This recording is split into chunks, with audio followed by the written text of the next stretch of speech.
تو اللہ تعالیٰ قال رب عز وجل، اللہ فرشتوں کو حکم دے کے فرماتے انظروا هل لعبدی من تطوع، دیکھو اس میرے بندے کی کوئی نفل نماز بھی ہیں، اگر ہیں تو ان نوافل کے ذریعے سے اس فرائض کی کمی کو دور کر دیا جاتا ہے۔ بہت سے ہمارے بھائی جو ہے وہ فرض پڑھ کے یوں اٹھ کے چلے جاتے ہیں، کہہ دیتے ہیں اب 4 فرض پڑھ لے بس کافی ہے، 4 فرض پڑھ لے، بالکل ٹھیک ہے 4 فرض پڑھ لے کافی ہے، لیکن جو پڑھنا چاہیے تھا جیسا ایسا پڑھا آپ نے؟ کون ہے جو ایسا کہہ سکتا ہے جیسا اللہ کے نبی نے پڑھی ہے ایسے ہی میں نے پڑھ لی؟ کون کہہ سکتا ہے؟ اس لیے انسان کو چاہیے اپنے پاس نوافل کا بھی اسٹاک رکھے تاکہ فرائض میں جو کمی ہو ان نوافل کے ذریعے سے پوری کر دی جائے۔ تو اللہ اعلان فرمائیں گے کہ ہاں دیکھو تو صحیح میرے اس بندے کے کوئی نوافل بھی ہیں، اگر ہیں تو ان کے ذریعے سے ان فرائض کی کمی کو دور کر دی جائے گی۔ آگے رسول اکرم صلی اللہ علیہ وسلم فرماتے ہیں ثم یکون سائر اعمالہ علی ذلک، پھر اس کے بعد جو ہے سارے کے سارے اعمال ایسے ہوں۔ نماز کے بعد روزہ ہے، روزے اللہ کا شکر ہے رکھتے ہیں، مسلمان رکھتے ہیں، دیندار رکھتے ہیں، جو نہیں رکھتے ان کی بات ہی نہیں ہے، لیکن روزہ رکھنے کے بعد بھی زبان سے کوئی غلط لفظ نکل جاتا ہے، آنکھ غلط جگہ پر اٹھ جاتی ہے، کچھ غلط سن جاتے ہیں، تو اس میں روزے کی جو کیفیت ہونی چاہیے اس میں کمی ہے۔ تو لہذا نوافل روزوں کا بھی اسٹاک ہونا چاہیے۔ جمعرات کا روزہ حضور صلی اللہ علیہ وسلم رکھا کرتے تھے، پیر کا روزہ رکھا کرتے تھے، شعبان میں آپ روزے رکھا کرتے تھے، محرم میں روزے رکھا کرتے تھے۔ نوافل ہوں تاکہ ان کے ذریعے سے وہ پوری کر دی جائے۔ زکوٰۃ جتنا فرض ہے 2.5% ٹھیک ہے،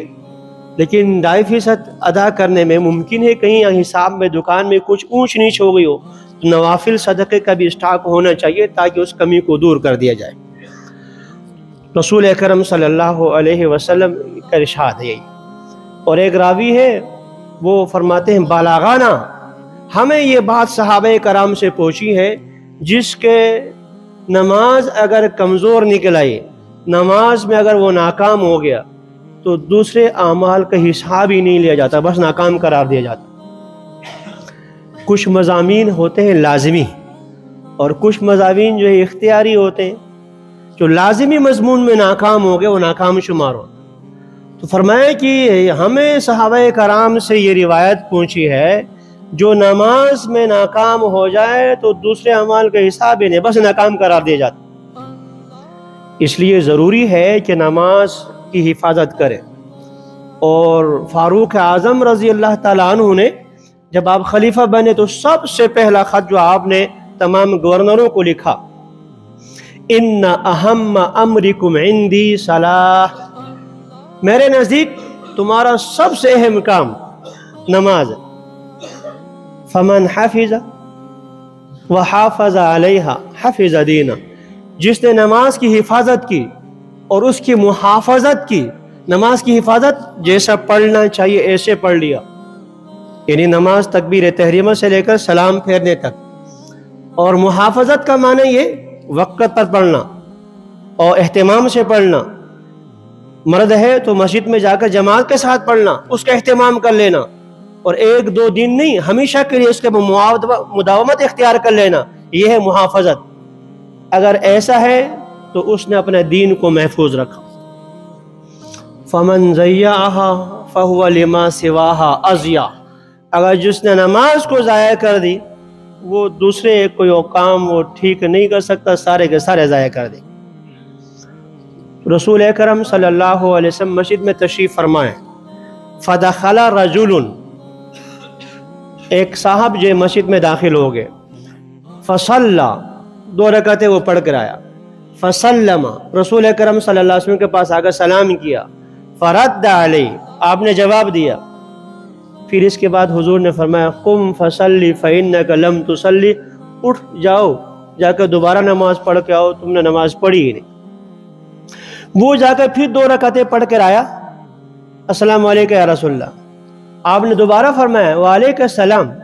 قم فصلی فإنک لم تصلی، جاؤ نماز پڑھو، تم نے نماز پڑھی ہی نہیں ہے، 3 دفعہ۔ اب آگے جو ہے کہنے لگے یا رسول اللہ مجھے اتنا ہی آتا ہے، مجھ سے انسان ہو غلطی بھی ہو سکتی ہے، ٹھیک بھی، مجھے سکھائیں تو اب آپ صلی اللہ علیہ وسلم نے نماز کا طریقہ بتایا، شروع سے آخر تک وضو اس طریقے سے کرنا ہے، اس کے بعد تکبیر تحریمہ اس طریقے سے کرنا، رکوع میں یوں جانا ہے، رکوع سے قوم ادھر اس طرح کرنا ہے، اور آخر تک آپ صلی اللہ علیہ وسلم نے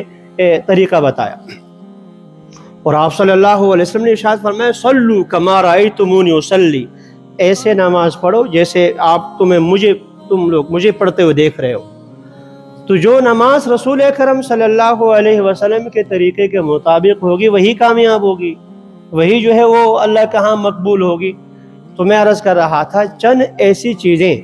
جو ہم لوگ جو نماز پڑھنے والے ہیں غلطیاں کرتے ہیں ان کا ذکر ہے۔